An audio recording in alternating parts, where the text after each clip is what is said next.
நம்மளோட channel open பண்ணி 1 year ஆயிடுச்சு. நம்மளோட சப்ஸ்கிரைபர் நிறைய பேர் கேட்குறது வந்து ப்ரௌனி ரெசிபி தான். ஸோ அதையே இன்னைக்கு ஷேர் பண்ணிடலான்னு பண்ணியிருக்கேன். Dark compound 150 gram, butter 70 gram, இது ரெண்டும் டபுள் பாயில் மெத்தடில் மெல்ட் பண்ணி எடுத்துக்கோங்க. 1/2 கேஜிக்கு 2 எக்ஸ் எடுத்துக்கிறேன். ப்ரௌன் சுகரும் ஒயிட் சுகரும் பவுடர் பண்ணி 100 கிராம்ஸ் ஆட் பண்ணிக்கிறேன். இது கூட பிஞ்ச் சால்ட்டும் 1 டீஸ்பூன் வெண்ணிலா எசஸும் ஆட் பண்ணிக்கோங்க. இது எல்லாத்தையுமே நல்லா மிக்ஸ் கொடுத்துக்கோங்க. இப்போ இது கூட மெல்ட் பண்ணி வச்சிருக்க சாக்லேட்டும் பட்டரையும் ஆட் பண்ணிக்கோங்க. இது ரெண்டும் நல்லா மிக்ஸ் ஆகிற மாதிரி ஒரு மிக்ஸ் கொடுத்துக்கோங்க. இப்போ இதில் ட்ரை இன்க்ரீடியன்ஸ் ஆட் பண்ணிக்கலாம். மைதா வந்து 70 கிராமும், கொக்கோ பவுடர் 10 கிராமும் ரெண்டும் சேர்த்து நல்லா சீவ் பண்ணி ஆட் பண்ணிக்கோங்க.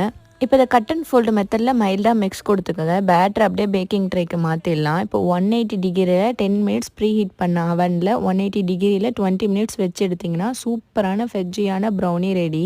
இன்னும் உங்களுக்கு இந்த வீடியோ டீட்டெயிலாக வேணும், நிறைய டிப்ஸ் ட்ரிக்ஸோடு வேணும் அப்படின்னா எனக்கு கமெண்ட் பண்ணுங்கள். ஃபுல் வீடியோவாக நம்ம எடுத்து அப்லோட் பண்ணலாம். உங்களுக்கு ப்ரௌனி வேணும்னா ஸ்க்ரீனில் தெரிய இந்த நம்பருக்கு வாட்ஸ்அப் பண்ணி ஆர்டர் ப்ளேஸ் பண்ணிக்கோங்க.